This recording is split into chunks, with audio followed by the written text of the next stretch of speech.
नमस्कार दोस्तों, आज मैं एक विलन रिटर्न मूवी को एक्सप्लेन करने जा रहा हूं, जो कि ये दूसरा पार्ट है एक विलन का। उससे पहले जो चैनल पर नया है उनसे रिक्वेस्ट है कि चैनल को सब्सक्राइब करके हमारे साथ जुड़िए। जिन्होंने ऑलरेडी सब्सक्राइब किया हुआ है उनका बहुत बहुत शुक्रिया। अब कहानी शुरू होते हम देखते हैं कि एक घर में पार्टी चल रही है। एक लड़की सब रिकॉर्ड कर रही है। थोड़ी देर बाद एक आदमी स्माइली का मास्क पहनकर कमरे में आ जाता है और सभी को मारने लगता है। वहीं पर आरवी नाम की लड़की पुलिस को कॉल करके हेल्प मांगती है, पर मास्क वाला आदमी उसे हथौड़े से मारने लगता है। आरवी उसे गौतम कहकर पुकारने लगती है और उसे छोड़ने को कहती है, पर वो मास्क वाला आदमी उसे मार ही देता है। अगले सीन में हम एसीपी गणेशन को देखते हैं। वो अपने सेशन में क्रिमिनल साइकोलॉजी के बारे में बता रहा है। वो कुछ साल पहले के सीरियल किलर राकेश महाड़कर, जिसने 18 लड़कियों को मार डाला था, उसका एग्जाम्पल देता है। कहता है कि लोग तो सिर्फ कातिल को एक सीरियल किलर मानते हैं, पर मैं उन्हें एक विलन बोलता हूँ। फिर हमें आरवी का कत्ल किए हुए आदमी को दिखाया जाता है। असल में उसका नाम गौतम है, जो कि आरवी चिल्ला रही थी। उसके हाथ पर पूरा खून लगा होता है। अब कहानी 6 महीने पहले जाती है। वहां पर हम गौतम मेहरा को देखते हैं। वो एक शादी में बाइक लेकर आ जाता है, क्योंकि उसकी गर्लफ्रेंड उसे छोड़कर दूसरे से शादी कर रही थी। लड़की के पिता गौतम को रोकने की कोशिश करते हैं, पर गौतम सबको बुरी तरह से मारता है। तब वो लड़की गौतम को रोकती है और सबके सामने आई लव यू कहकर उसे किस करती है, पर गौतम उस लड़की को उस दूल्हे को ही सौंप देता है। कहता है कि मुझे मरना चलेगा पर हारना नहीं, और लड़की को छोड़ के हीरो की तरह निकल जाता है। अब हम देखते हैं कि गौतम के डायलॉग्स और जो शादी में हंगामा किया उसका वीडियो पूरे इंटरनेट पर वायरल हो जाता है। इस बात से गौतम के पिता उस पर नाराज होते हैं, पर गौतम पर कोई भी असर नहीं पड़ता।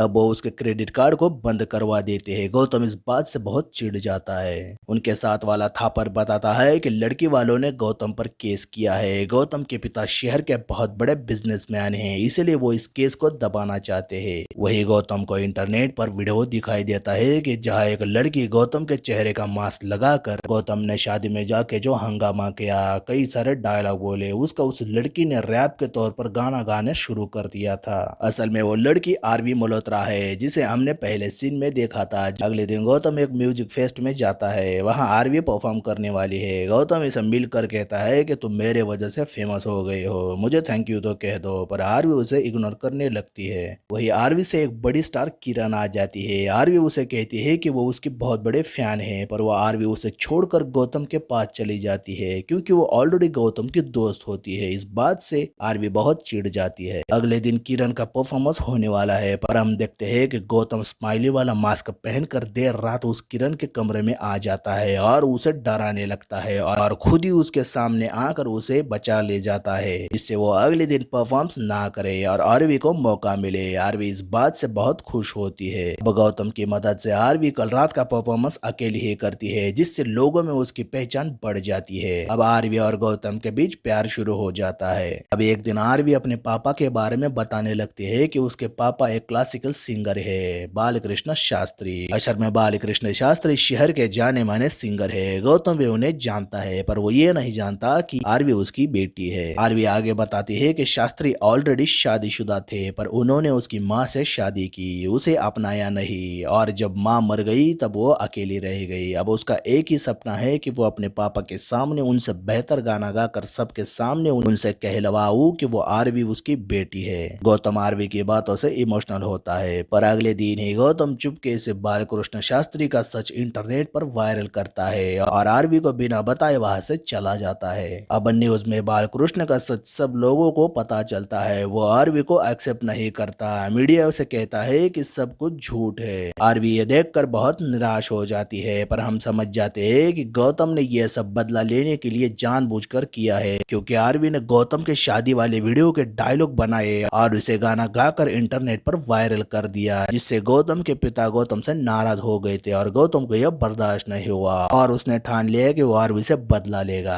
आरवी यह देखकर बहुत रोने लगती है, क्योंकि उसने गौतम को यह सच छुपाने को कहा था, पर गौतम ने ऐसा नहीं किया। अब प्रेजेंट डे में पुलिस को आरवी के वीडियो से गौतम मेहरा पर शक हो जाता है, तो डीएसपी राठौड़ उसे पकड़ने जाते हैं, पर गौतम पुलिस को ही चकमा देकर भाग निकलता है। वही एसीपी गणेशन आरवी का कॉल ट्रेस करके लास्ट कॉल किसने किया था उसे बुलाता है, और हम देखते हैं कि एक टैक्सी ड्राइवर भैरव पुरोहित आ जाता है। अब कहानी फिर से 6 महीने पहले जाती है। हम देखते हैं कि भैरव अपने दोस्त केशव की टैक्सी चलाता है और केशव के साथ ही एक जू में काम करता है जहाँ बहुत सारे जानवर है। केशव का एक बेटा भी है, उसका नाम यश है। केशव उसे हर वक्त डांटता रहता है क्योंकि उसकी माँ नहीं रही, पर हम देखते हैं कि यश भैरव को पसंद करता है, वो उसे स्कूल भी छोड़ देता है। एक दिन भैरव टैक्सी चला रहा था, उसके टैक्सी में रसिका नाम की लड़की आकर बैठ जाती है। रसिका एक मॉल में काम करती है। भैरव उसे देखते ही प्यार करने लगता है। कुछ दिन वो दोनों एक दूसरे के साथ वक्त बिताते हैं जिससे उन दोनों के बीच प्यार हो जाता है। अब हम प्रेजेंट में देखते हैं कि पुलिस वाले भैरव को आरवी के बारे में पूछने लगते हैं, पर भैरव बताता है कि वो आरवी के बारे में कुछ नहीं जानता, बस लास्ट टाइम उसने आरवी को एक होटल में ड्रॉप किया था। अब पुलिस उसे छोड़ देती है। वही गणेशन डीसीपी राठौड़ को बताता है कि एक सीरियल किलर है जो स्माइली मास्क लगा के 15 लड़कियों को मार डाला है, क्योंकि आरवी को स्माइली मास्क पहनकर मारने वाला गौतम नहीं हो सकता, क्योंकि ऑलरेडी एक आदमी मास्क पहनकर कई साल की लड़कियों को मार रहा था और इस केस के बारे में सिर्फ गणेशन ही जानता है। वही न्यूज पर एक लड़का आशु बताता है कि उसने स्माइली किलर का चेहरा देखा है, वो गौतम मेहरा ही है। गणेशन राठौड़ को बताता है कि स्माइली किलर को सिर्फ वो जानता है, वो लड़का झूठ बोल रहा है। उसे याद आता है कि आरवी तो लास्ट में भैरव से मिली थी, पर वो तो अभी अभी पुलिस स्टेशन से जा चुका था। गणेशन को उस पर शक हो जाता है, वह भैरव को ढूंढने निकलता है। दूसरी तरफ हम देखते हैं कि वो स्माइली वाला मास्क पहना आदमी और टीवी न्यूज में बताने वाला आशु एक साथ स्टेशन पर मिल जाते हैं और वह आदमी आशु को उसे ट्रेन के आगे ढकेल के उसे मार देता है। वहीं पर गौतम आ जाता है। उस मास्क वाले आदमी और गौतम के बीच फाइट शुरू होती है और हमें पता चलता है कि वो मास्क वाला किलर भैरव पुरोहित है और भैरव ने ही आरवी को मार डाला, पर आरवी को लगा था कि वो गौतम है और आशु की गर्लफ्रेंड के साथ कई लड़कियों को भी भैरव ने ही मार डाला था, जिसका जिक्र गणेशन कर रहा था। अब हम फिर से पास्ट में देखते हैं कि गौतम के वजह से आरवी बर्बाद हो गई है। आरवी के शोज कैंसिल हो चुके हैं क्योंकि सारी मीडिया उसके पापा के रिलेशन के बारे में ही कंट्रोवर्सी बना रही थी। इस बात से वह गौतम पर बहुत नाराज होती है और उससे दूरियां बना के रखती है। दूसरी तरफ गौतम को लगता है कि उसने तो आरवी से बदला ले लिया और एक दिन उसके पापा अपनी कुछ प्रॉपर्टी उसे दे के वो भी उससे दूर हो जाते हैं। अब कुछ दिन बीत जाते हैं, पर गौतम को एहसास हो जाता है कि उसने आरवी के साथ गलत किया है। वो अभी भी उससे प्यार करता है, पर आरवी तो उससे दूर हो चुकी है। वो बहुत परेशान रहने लगता है। एक दिन गौतम एक क्लब में गया होता है, पर वहां उसका किसी से झगड़ा होता है। वो लोग उसे बोतल से मार के निकल जाते हैं। गौतम वही बेहोश पड़ा होता है। वहीं पर हम देखते हैं कि आरवी भी यहाँ आई होती है। वो गौतम की ये हालत देखकर उसे हॉस्पिटल ले जाती है और गौतम की रिकवरी में उसका हेल्प करती है। अब गौतम ठीक हो जाता है तो आरवी वहां से जाने लगती है। वही गौतम उसे रोकता है और उसे माफी मांगता है, पर आरवी उसे माफ नहीं करती। कहती है कि मैंने तुझसे प्यार किया पर तुमने मुझे धोखा दिया। आज मुझे मेरी माँ का एक तरफा प्यार नजर आ रहा है, जब मेरे पापा ने उसे अकेला छोड़ दिया और वो एक टैक्सी में बैठकर निकल जाती है। अब प्रेजेंट में गौतम गणेशन से मिलता है। गणेशन उसे बताता है कि वो जानता है कि किलर कोई और है। आरवी के साथ कई लड़कियों को उसने मारा है और वो ये भी बताता है कि गौतम तुमने कोई गलती नहीं की है। अब कहानी फिर से पास्ट में आ जाती है और हम देखते हैं कि भैरव और रसिका एक होटल में रहने जाते हैं। भैरव रसिका को शादी के लिए प्रपोज करना चाहता है। तब वो रसिका की पसंद की एक रिंग लेने बाजार जाता है। कुछ गुंडे उसे किडनैप करते हैं और उससे रिंग ले लेते हैं। अब भैरव बहुत गुस्सा होता है और उन गुंडों को बुरी तरह से मारता है और उनसे रिंग लेके होटल आ जाता है। पर वो कमरे में देखता है कि रसिका अपने मैनेजर अतुल के साथ संबंध बना रही है। भैरव का दिल टूट जाता है। वो जिससे प्यार करने लगा था, शादी के लिए उसे रिंग तक ले आया था, पर वही उसे धोखा दे रही थी। अब भैरव पूरी तरह से टूट जाता है और चुपचाप वहां से निकल जाता है। फिर रसिका भैरव से मिलती है, पर भैरव को देखकर वह समझ जाती है कि भैरव को उसकी सच्चाई पता चली है। तब वो उसे समझाते हुए बताती है कि वो अतुल को पसंद करती है और वो भी उसे खुश रखता है। अतुल की शादी हो चुकी है, पर वो मुझसे बहुत ज्यादा प्यार करता है और वो उसके साथ खुश है। भैरव उसकी बातें चुपचाप सुनता है। उसकी आंखें दर्द के मारे लाल हो जाती है, क्योंकि रसिका को तो रत्ती भर भी भैरव की परवाह नहीं है। उसके प्यार की कोई कीमत ही नहीं है। उसके चेहरे पर एक शिकंज तक नहीं आती।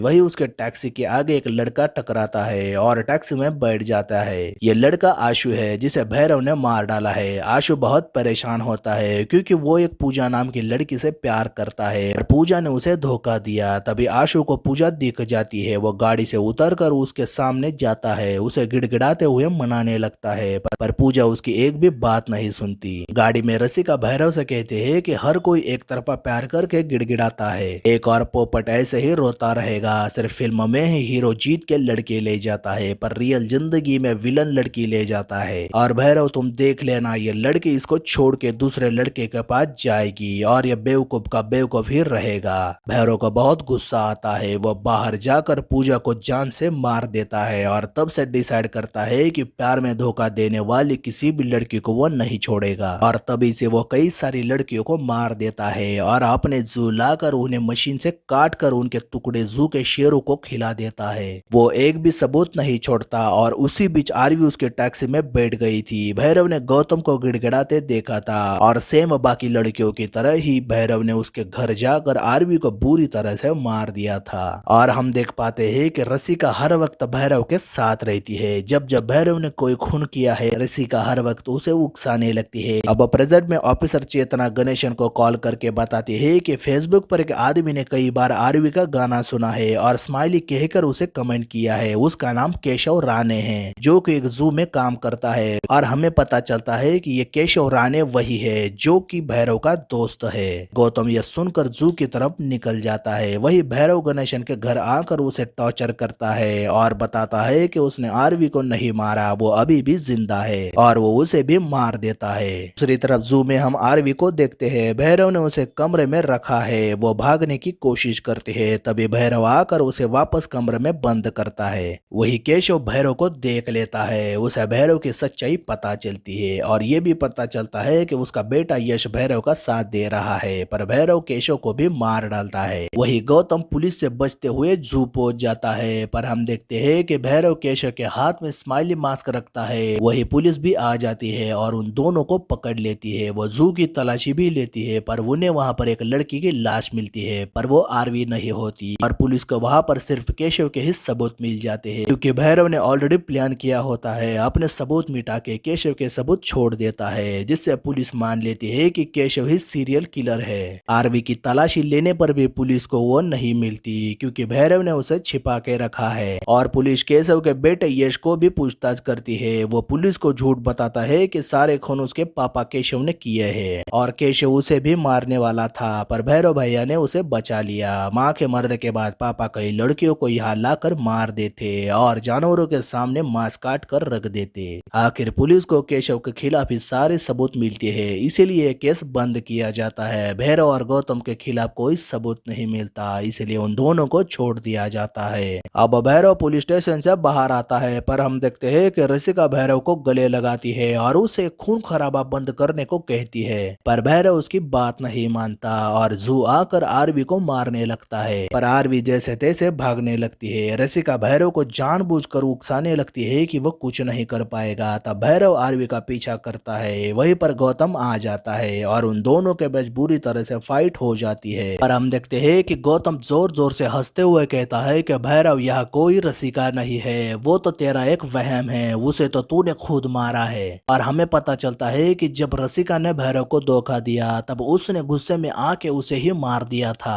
और उसकी बॉडी को हमेशा के लिए अपने पास रखा था। जब भी किसी लड़की को वो धोखा देते हुए देखता है, उसे रसिका याद आने लगती है और वो उस लड़की को मार देता है। फिर गौतम उसे रियलाइज करते हुए कहता है कि रसिका का वहम तेरा पागलपन है, जिंदा होते हुए भी वो तेरी नहीं हुई, इसलिए मरने के बाद तूने उसे जिंदा रखा है। आखिर भैरव को सच्चाई रियलाइज होती है और वो रसिका को याद करके रो पड़ता है और खुद को शेर के कमरे में जाकर उसका शिकार बनता है। आखिर आरवी को भी सच्चाई समझ आती है, वो गौतम को एक्सेप्ट करती है। गौतम उसे बचाकर ले जाता है और उन दोनों का रिश्ता पहले जैसा बन जाता है और मूवी यहाँ पर खत्म होती है। पर हमें आखिरी में दिखाया जाता है कि भैरव बच गया है और उसे एक कमरे में बांध के रखा गया है। वहीं पर हम राकेश माडकर को देखते हैं, जो ये खुद सीरियल किलर है। उसने 18 लड़कियों को मार डाला है। वो कहता है कि फिक्र मत कीजिए, आपको आज के बाद शिकायत का मौका नहीं मिलेगा। असल में एक विलन विलन मूवी का अगला पार्ट हमें जल्द ही देखने को मिलने वाला है, जिसमें रितेश देशमुख नजर आएंगे, जो कि इस सीरीज की पहले फिल्म एक विलन में थे। उनके साथ सिद्धार्थ मल्होत्रा और श्रद्धा कपूर भी थी। एक विलन की कहानी भी बेहद खूबसूरत थी। शायद आप सभी ने पहला पार्ट जरूर देखा होगा। और एक विलन रिटर्न में बड़े ही ट्विस्ट दिखाए गए हैं, पर इतना ट्विस्ट दिखाया है कि दिमाग ही हिला दिया है, क्योंकि फर्स्ट पार्ट में तो बेहतरीन एक्टिंग की गई थी, जिसमें रितेश देशमुख नजर आए थे। पर एक विलन रिटर्न में तो ट्विस्ट के चक्कर में सारे उथल पुथल मचा दिया है, क्योंकि जॉन अब्राहम तो पूरी फिल्म में एक ही एक्सप्रेशन देते हुए नजर आए हैं। दिशा पाटनी तो सिर्फ अपना अंग प्रदर्शन कर रही थी। तारा सुतेरिया भी घिसी पिटी एक्टिंग कर रही थी। अर्जुन कपूर के बारे में क्या कहना, उनके बारे में हम नहीं बोलेंगे तो ही अच्छा रहेगा, पर एसीपी गणेशन के किरदार को जेडी चक्रवर्ती ने बेहतरीन तरीके से निभाया है। अगर हम जॉन, अर्जुन, दिशा और तारा की एक्टिंग को थोड़ा सा नजरअंदाज करें तो कहानी उतनी बुरी भी नहीं है। मोहित सूरी का डायरेक्शन अच्छा रहा। एक विलन रिटर्न ये फिल्म देखकर जो वन साइड लवर है वो सीख ले सकते हैं कि भैरव की तरह कातिल बनकर कदम उठाना गलत साबित होगा। इससे अच्छा है कि प्यार को भुला दो और किसी ऐसे प्यार की तलाश करो जो आपका साथ निभाए। मोहित सूरी ने रितेश देशमुख को अगली पार्ट के लिए प्रेजेंट करके हम सभी में एक्साइटमेंट और बढ़ा दी है। क्या आप सभी रितेश देशमुख को पार्ट 3 में देखने के लिए एक्साइटेड है? हमें कमेंट द्वारा जरूर बताइए। और हमारा एक्सप्लेनेशन अच्छा लगे तो हमारे चैनल मूवीज एक्सप्लेन मोस्टली को लाइक, शेयर और सब्सक्राइब जरूर करें, जिससे आपको वीडियो की नोटिफिकेशन मिल जाए। और मैं मिलूंगा अगले वीडियो में, तब तक के लिए गुड बाय।